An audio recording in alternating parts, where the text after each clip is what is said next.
Gusto nyo bang makilala ang inyong business, kumita, sumikat at maging patok online or TV? Get more customers and grow your business. Advertise now. From the studios of Litter News Philippines, Errol Dakame of Tamaong Asset.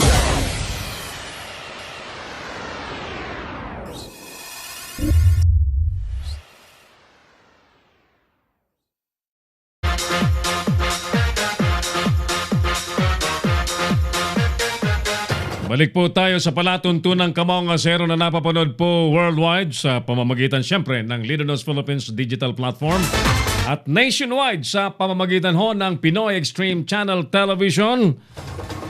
Pasalamatan muna natin ang mga kanina pa ho nakasilip sa ating programa, si Paring Bong David dyan sa the Netherlands, si Sir Abel Atienza dyan po sa Bataan area. Magandang hapon po sa mga gabi na pala. Magandang gabi po sa mga nasa Bataan area. Bataan, siyempre, is a very historical province when it comes to the fight of the Filipinos for independence. Di ba? Nandyan nga po yung the Corregidor Islands na napaka historical. At di ba, ang Bataan po ang sinasabing huling sigaw ng mga Pilipino upang idepensa po ang ating bansa. Ang Corregidor. Ayan, Sir Abel, thank you. At sabi niya, congratulations Sir Oliver Sahiros. Richel Francis Quinto, congrats mga bayani. Abelardo Atienza, salute mga bayani. Bong Leonidas David.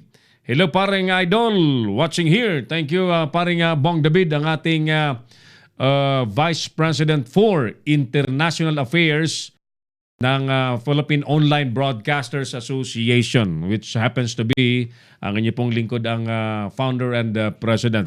POBA, Philippine Online Broadcasters Association. Maraming salamat po sa lahat ng sumuporta at nagbigay ng kanilang mga tulong. Hindi po naman po magtatagumpay kung hindi po dahil sa inyong walang sawang pagsuporta at nagbigay ng kanilang mga tulong. Ayan. Mabuhay po ang lahat ng volunteers, riders at maging ang Heroes Alliance Incorporated. Salamat, Leader News Philippines sa pag-ere. Si Bro Oliver Likop, yung ating operations head. Kervin Aldesa O'Malley, salamat din po sa ibinigay ninyong pagkakataon. Ayos, thank you. Sino yung nasa Kuwait? May nakasilip kanina sa Kuwait. Magandang anong oras kayo sa bansang Kuwait ngayon? Hello sa mga OFW sa iba't ibang lugar sa mundo, no? Iba't ibang time zone. At lagi po kaming nananalangin ng bawat isang OFW. Ano man po ang profesyon, mababa man, blue-collar job or professionals, we always pray for your safety. At lagi po naming hiling na kayo po ay makatapos ng inyong mga kontrata, makauwi ng walang kaproblema. Ganyan po namin kamahal ang mga OFW. By the way, just to mention mga kaibigan, ang POBA po ay suportado rin po ng ating bagong appoint na Board of Trustee ng Department of Labor. Dapat yan ang tawag dyan din, di ba? Assistant Secretary ba yan? Chi Umandap na magsisilbi rin pong POBA Advisor on OFW Affairs. Boss Chi Umandap ng Santa Rosa, Laguna.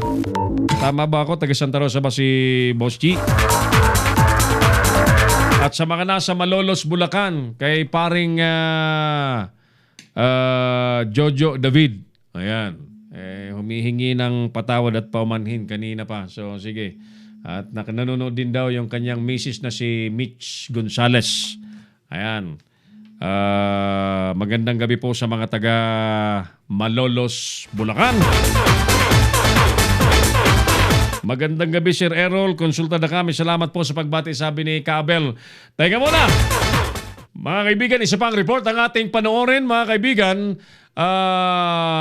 nagtipon ho ang dandang mga barangay officials ng San Jose del Monte City para sa kanilang Liga Congress. Alamin natin kung ano ang nangyari sa kanilang malaking event.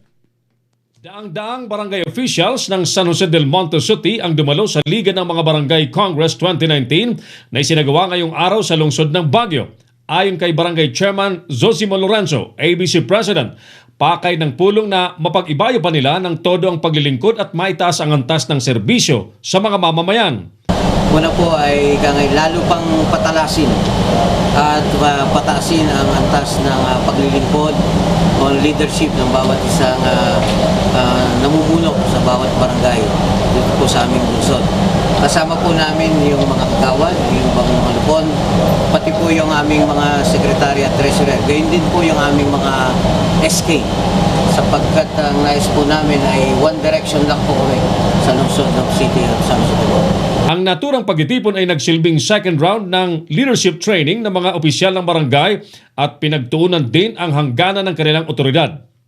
Po, siyempre yung sa leadership training, although ito po ay nadaanan namin, ngayon lang po medyo parang tinatawag namin sharpening the saw. Okay. Patalasin pa po yung kaalaman ng mga punong barangay o ng mga leader. Gayun din po yung malaman din namin hanggang saan ba yung aming gampanin at para din kami makaiwas doon sa mga problema. Meron din po kasi yung mga ombudsman, masuspindi. So isa po yun sa mga pinag-aaralan din namin. Yun din po yung prepare pa rin po ng, kasi marami pong mandate ngayon sa mga barangay, maraming documentation kung pa po sa kami nga po ay nais namin na yung seal of local good governance for the barangay ay ma-achieve po din ng aming mga barangay. Gayun din po yung pong mga suliranin sa basura na may ayos din po at mapagtuunan din ang pansin. Ganoon din po, kasama rin po dito yung paano po ba tanggapin o paano po ba makaka-apekto sa mga barangay kung sakali po ba yung federalismo ay maisulong dito po sa ating bansa. Inihayag din ni Kapitan Lorenzo na ang kanilang ginagawa ay bilang malakas na suporta sa pamamahala ni Mayor Arthur Robes at Congresswoman Rita Robes. Kasi po ang gusto ng aming punong lungsod, Mayor Arthur Robes ng kanya pong kabiyak si Congresswoman Ate Rita Robes ay we work as one. Tumakbang kami tungo sa isang rising city sa tunay na pagbabago upang ang aming ang lungsod ng San Jose del Monte ay hindi lang maging number one sa lalawigan ng Bulacan, kundi sa buong bansa rin na number one siya na sa paglilingkod sa kanyang mamamayan. Tiniyak din ng Liga na ang lahat ng barangay sa kanilang lungsod ay nakatutupad sa war on drugs at sa pangangalaga sa kalikasan. Sabi po, particular sa lungsod ng San Jose del Monte, trust din po ng aming city mayor yan. At ang mga barangay po sa amin ay ganoon din. Kung nga po dun sa gusto ng ating mahal na Pangulo, tungkol po dun sa pagsumpo ng kriminalidad o tungkol po sa drugs. Active po yung aming mga barangay anti-drug abuse council. Kabuka po sa amin, meron po kaming programa yung barangay-based community rehab center. Meron po kami mga surrenderies dyan na tinutulungan po namin yung aming mga barangay na makapagbago. Kasi po, mahirap naman po yung at pinomonitor po namin yan. Mahirap po kasi yung dadali mo sa rehabilitation center after 6 months, pagbalik, wala na. Kung kaya po, level-level naman po yun sa tulong po ng aming City Health Office, ng aming mayor, ng aming congressman, at ng ibang mga NGOs.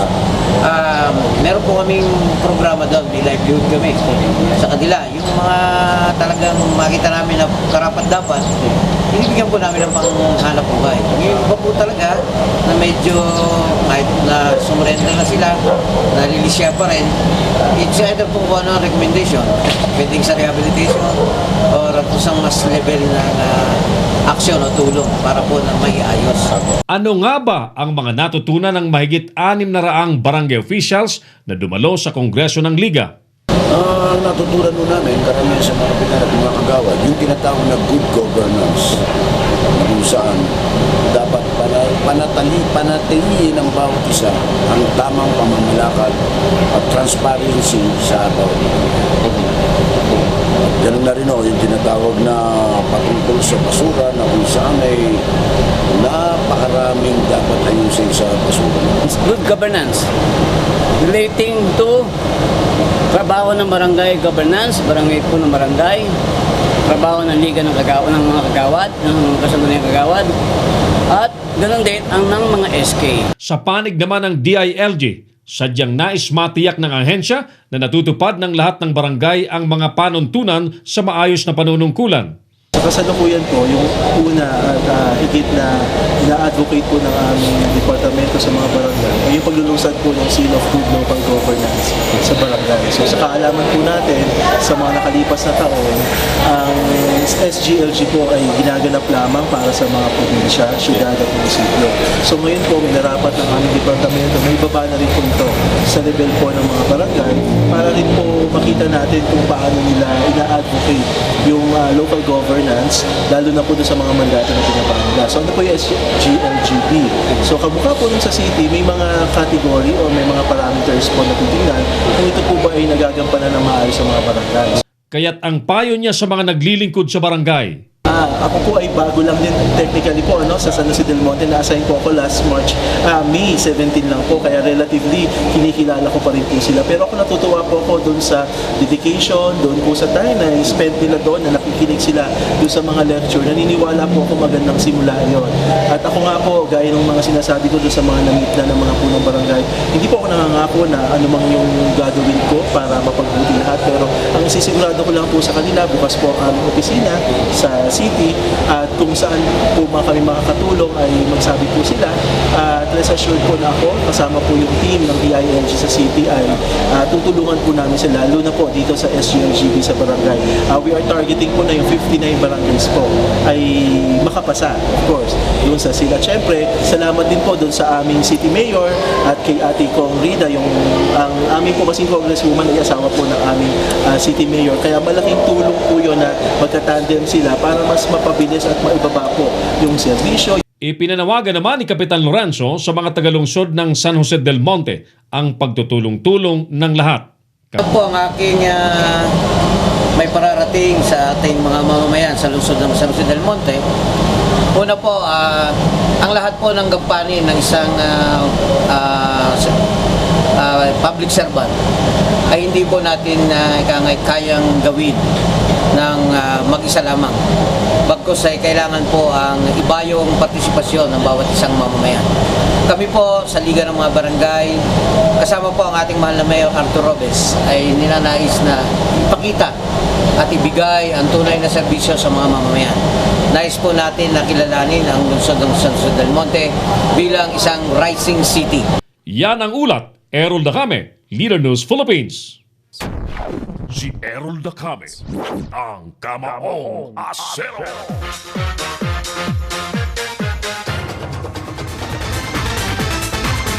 Congratulations po sa pamanuan ng Liga ng mga Barangay ng San Jose del Monte City.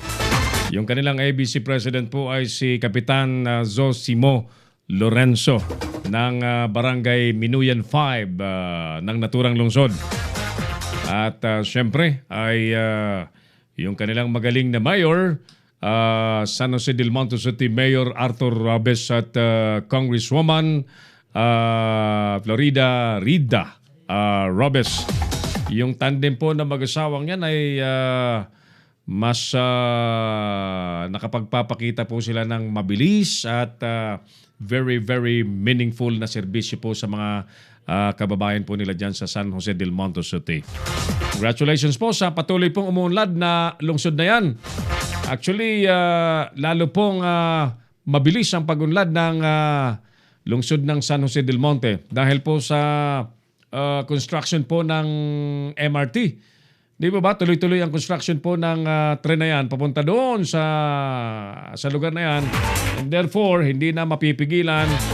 Lahat ng mga properties po dyan ay magiging magandang lokasyon para sa mga negosyo na kung ano-ano pang uri po ng business ang pwede pong madala dyan ng mga investors. Alright, sa pagpapatuloy po ng ating palatuntunan, bakit nga ba libu-libong mga Pilipino pa rin ang nabibiktima ng kung ano-anong mga scam? Yan po ang ating main topic tonight. So, tayo po ay sasamahan ng isa po sa respetado po nating print journalist. Yan. Isang professional at malalim ang pagkakaintindi sa maraming bagay because he is a veteran print journalist. Ang aking tinutukoy mga kaibigan ay ang dating Pangulo po ng National Press Club. Ayan. Na ngayon po ay kailangan nating batiin siya sapagkat siya po ay pinarangalan bilang Opinion Writer of the Year ng Rotary Club of Manila. Ayan, congratulations sa ating kaibigang columnist ng napaka-prestigious na broadsheet, ang pahayagang The Manila Bulletin. Nasa linya natin mga kaibigan, ang ating kaibigang napaka-humble, napaka-yaman sa kaalaman, pati yata sa pera, mayaman din. Nasa linya po natin si Sir Fred Lobo. Sir, idol, professor, magandang gabi po. Welcome po sa Kamaong Asero sa Leader News Philippines at tayo po ay napapanood din po sa Pinoy Extreme Channel. Good evening, sir. Good evening, Errol. At good evening din sa iyong mga taga-subaybay. It's our pleasure to have you, Professor Fred, tonight. Hello, sir. Yeah, mabuti naman at tayo nagkausap. Apo, sinadya po namin isama kayo sa ating programa ngayon to analyze bakit po ba napakaraming mga Pilipino, hindi lamang hundreds, kundi thousands of Filipinos are still becoming victims of various kinds of scam, Sir Fred? Ang paliwanag dyan, marami sa atin ay gusto agad yumaman ng mabilisan. Mhm. Kaya sila kumakagat dyan, pero hindi nila alam na sa dulo sila ang kakagatin. Kaya dapat iwasan yung mga scam na yan. No? Marami na pong mga kahalintulad na insidente na mga napaka-kontrobersyal, na napakarami na po ang mga nakasuhan, ang dami na pong mga may pera ang nabangkarote because of various kinds of scam. Pero parang, bakit ba, Sir Fred, tila maraming mga Pilipino, again, hindi lamang daan-daan, but thousands of Filipinos ay para bagang hindi po natututo? Ang problema nga dyan, madali tayong magoyo, no? Mhm. Kasi marami sa atin, gustong yumaman agad. Nga, gustong mabilisan, walang masyadong hirap. Pero dapat natin yan isa-isip na pag nangako yan ng napakagandang terms, no? Magbibigay ng malaki. Saan bunga nga naman ang ahas nila kukunin yan? Kaya ang ginagawa nila, sa umpisa lang, bibigyan tayo ng maganda sa umpisa, pero bukas, nawawala na sila. Ganyan talaga ang sistema ng mga scams. No? Mabibilis siya mag-isip at mabibilis din silang tumakot. Dito po sa issue ng KAPA, Sir Fred, marami po ang nagtatanggol sa KAPA. In fact, naghahanap po ako ng complainant at naghahanap din po akong rason bakit ngayon ang gobyerno hindi basta-basta makapagpakulong, makapag-aresto po ng sinasabi pong involved sa ganyang scam. Yung mga tao po talagang ang damdamin po nila ay panig pa rin po sa KAPA. Oo, bagamat ako'y nagtatanong at the very start, ang papeles ba ng isang organisasyon ay kung ano? At tulad po ng KAPA, meron po akong kaibigan si Pastor Ed Molina na habang nag-program po ako nagchat-chat po sa akin, nasasaktan daw po siya sa topic natin ngayon dahil tungkol sa KAPA at siya daw po ay miyembro ng KAPA. At siya daw po ay walang reklamo sa KAPA. Nakikinabang daw siya sa KAPA. How would you react on that aspect, Professor Fred? Hindi ako masyadong maalam tungkol sa issue niya, no? Pero ang ano nga natin, dapat nga nating iwasan kumagat sa mga patibong ng scam. nagpapaunang bigay sila sa atin na nakakatuwa naman, Apo. pero sa dulo, tayo ay iniiwan. Madalas ito po ay sistema po ng yung Ponzi pyramiding scheme na maswerte po yung mga naunang batch. Ang kawawa po yung mga nasa huli kapag ka nagpuputukan na po yung issue, sila na po yung nagiging pambayad na lamang po doon sa mga nagputukang interest na kailangang tapalan po ng grupo. Tama, ganyan nga talaga yung Ponzi scam, no? Nagpapaluwal mo na yan, ilan lang makikinabang, sa dulo, wala na. Sila iniiwan niya sa ere, no? Apo. Wala na ang kanilang pera. Apo. At silang kanilang pangarap na yumaman ay naglalaho na rin sa hangin. Opo. Alright. So, sige nga, Sir Fred. Habang marami pong nanonood po sa atin, in fact, palagay ko'y marami pong magre-react na miyembro po ng KAPA sa ating tema. No? But again, I am not the one saying that KAPA is a scam. Ang nagsasabi po niyan ay ang NBI, ang SEC at ang Philippine National Police Commission. In fact, tinawag po ng NBI, Sir Fred, na yung KAPA ministry niyan ay an enterprise of criminal. Yun ang tawag nila ngayon eh. Enterprise of criminal. So, sila yon at tayo po ay tagapagbalita po lamang.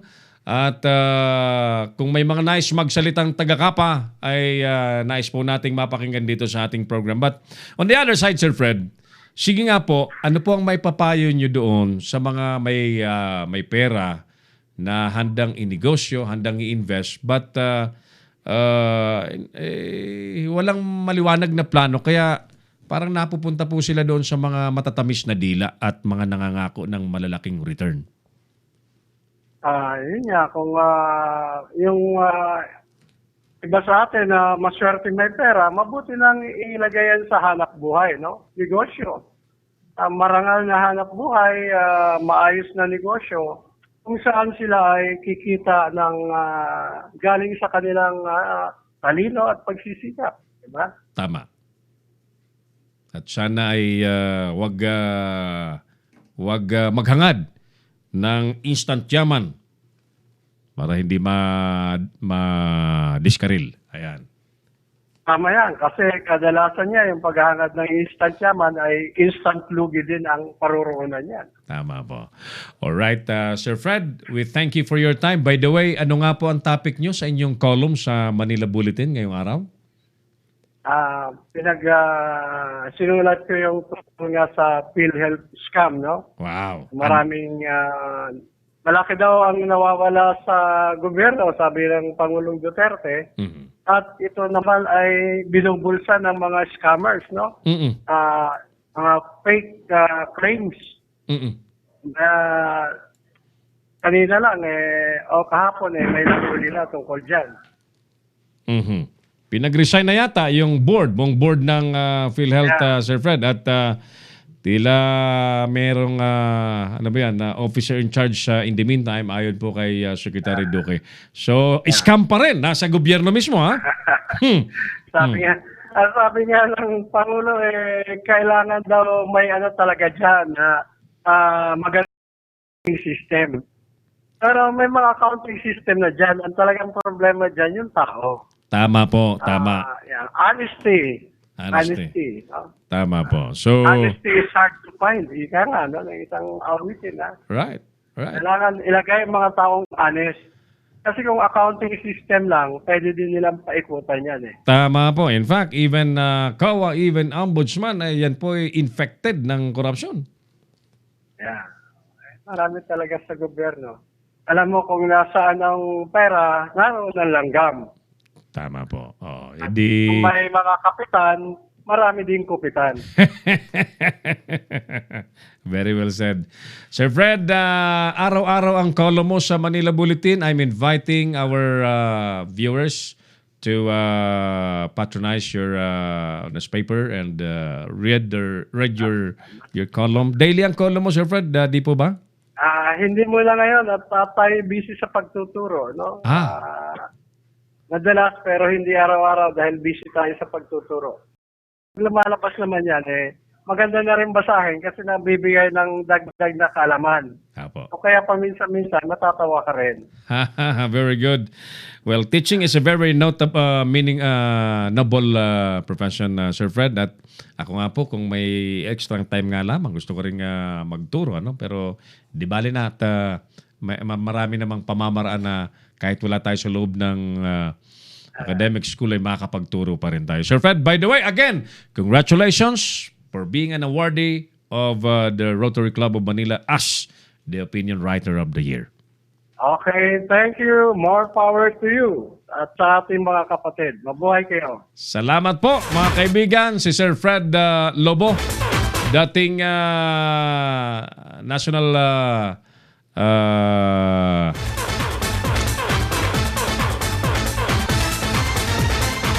NPC President. Wala tuloy ako sa kuwan. At siya po ay awardee po ng Rotary Club of Manila.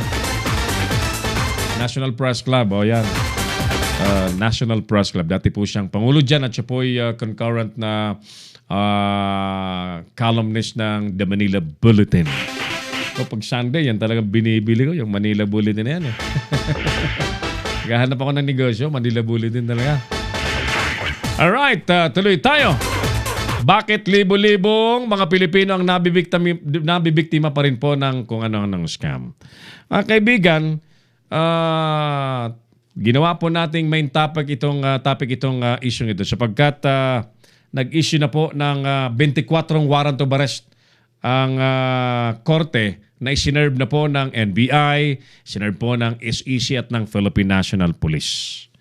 Di naman po basta-basta maglalabas ng warrant of arrest ang isang korte kung wala pong prima facie evidence. Wala pong grounds, wala pong basis. Ang sabi po ng NBI, yung CAPA ministry na controversial po ngayon, bagamat marami po ang nagtatanggol. May mga kaibigan po ako na meron po yatang engagement, no? Dakan nga lamang, ito po yung issue na involve po ang bayan at sinusubaybayan po natin kung ano po ang mangyayari dito. Si kaibigang Danny Mangahas, ipinagtatanggol din ito sapagkat marami daw ang natutulungan po ng CAPA, no? At marami pa tayong kaibigan na iba. Si Pastor Ed Molina, yan. Pastor Ed, yan. Kasi naman siya. Imagine mo, sir, 10 million na members ng CAPA worldwide. Oo. Kasama na nga ang mga magnanakaw tulisan. Nagpa-member din ng CAPA. Tagis yan. Yan. Basahin ko lamang yung mga chat ni Pastor Ed Molina. Religious group po yung CAPA. Yan. By the way, alam niya po, dyan magkakaproblema, no? If you register a company or an organization for a certain purpose, dapat palagay ko doon focus. Kasi kung magandang intention naman ng isang grupo, halimbawa, ang CAPA kasi nagparehistro po yan sa Securities and Exchange Commission. Palagay ko dito yan mabubutasan eh. Ang CAPA nagparehistro as a religious ministry. Religious ministry. Siguro naamoy ng kanilang kwan na magandang kumita sa relihiyon. Magandang negosyo ang relihiyon. Now on the other hand, siguro kung may mga samba-samba rin sila, freedom of religion yun. Wala tayong problema doon. Kung nandun sila nagsasamba every Sunday. But, kung nangungulekta ang isang grupo ng pera, hindi lamang daan-daan, kundi libo-libo, at papipirmahin ka ng donation, pero ang salita ay investment, bay malabo pa sa ihi ng kalabaw yan. Di ba?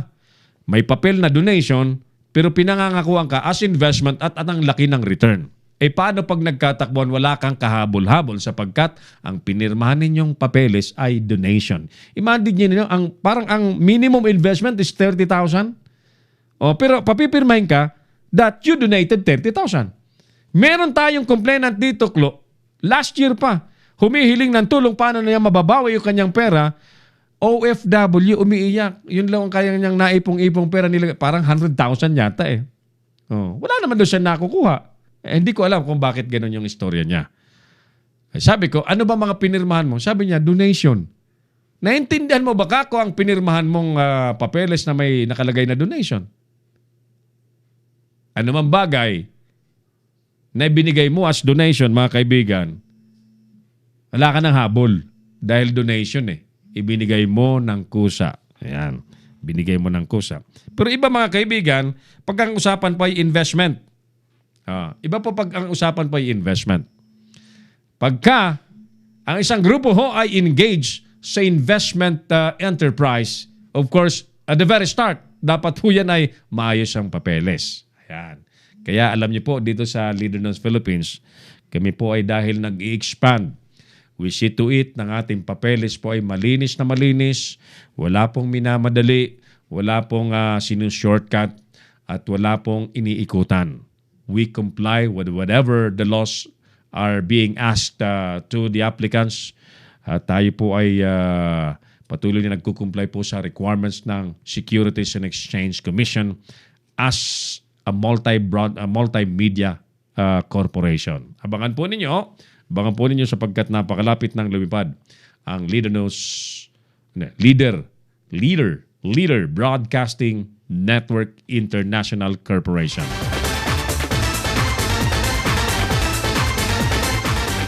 Inspired lang akong banggitin, Inspired lang akong banggitin at yan po ay very, very, very soon.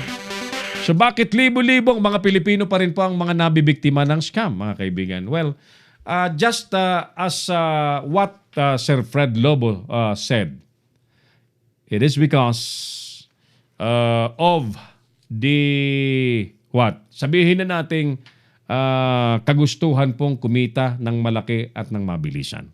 Sa totoo lamang, hindi lamang yung grupong yan, araw-araw marami pong lumilipad na mga text, lumilipad na mga chat sa online, biglang sasabihan ng isang kababae natin makakatanggap. Even si Ron Soriano, may finorward sa akin na siya daw ay na-chat ng isang account, galing pa daw sa abroad, na siya daw po ay nanalo ng milyon-milyon. Sabi ko ron, kung nahihibang ka na, di patulan mo. Kung hindi ka pa nahihibang, i-delete mo na yan.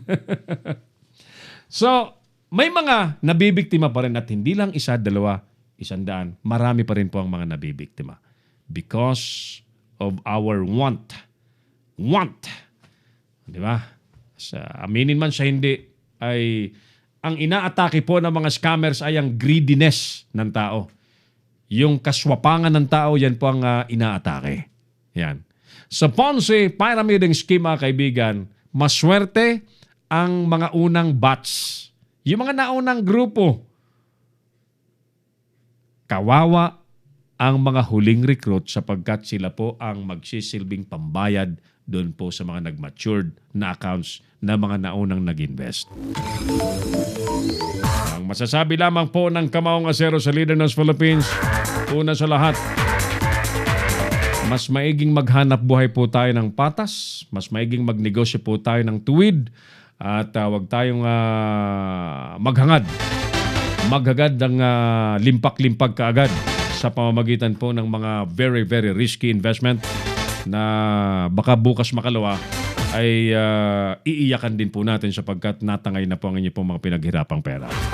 Sa ngalan pa rin po ng buong pwersa ng Leader ng Philippines at ng Pinoy Extreme Channel, buong pwersa po ng ating grupo, muli tayo po'y bumabati ng maligayang kasarinlan sa lahat ng mga Pilipino, bagamat marami po ang nagsasabi na yung totoong kasarinlan or kalayaan po ay hindi po ni minsan naparamdaman niya ng mga Pilipino dahil po sa napakaraming aspetong patuloy pong sumisikil sa ating tunay na kalayaan. Ang ating programa po ay pinalipad ni Broadcast Officer Clarence Andaya with Earl Nico on the side. Pangalan po ng ating Operations Head Engineer Oliver Licop and Creative Director Mark Anthony Reynoso. Ako pa rin po ang inyong Kamaong Asero, si Errol Dacame. Maraming salamat. God bless Pilipinas. Inyong napanood ang mga batas na banat ni Errol Dacame sa Kamaong Asero. Abangang muli dito sa Leader News Philippines.